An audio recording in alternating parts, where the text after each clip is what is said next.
प्रश्न कसा आहे बघा, बी गुणिले 1/8 बरोबर 8, तर बी ची किंमत विचारलेली आहे. अतिशय सोपा प्रश्न आहे, दोन प्रकारे सोडवता येतो, दोन्ही प्रकार मी तुम्हाला सांगतो. आता बघा 1/8 बरोबर 8, तर आता या 8 ला इकडे न्यायचं आहे. बी गुणिले हा 1 घेतला, बी गुणिले 1 बरोबर 8 हा इकडे घेतला, भागाकारात आहे तो गुणाकारात गेला. त्यानंतर बी गुणिले 1 बरोबर किती आला, तर किंमत बी ची बीच आली आणि 8 किती झाले, 64 आले.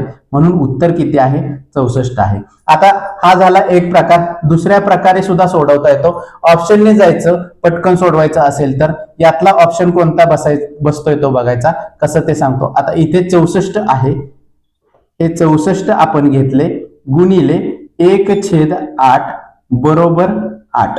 आता याची किंमत किती आहे, 8 आहे, ते येते का बघायचं. 8 एक्के 8 आणि 8 64. हे 8 याची किंमत ही 8 आली, म्हणून ऑप्शन हा 64 आहे. हा झाला 2 पर्याय, म्हणजे आपला उत्तर हे आला.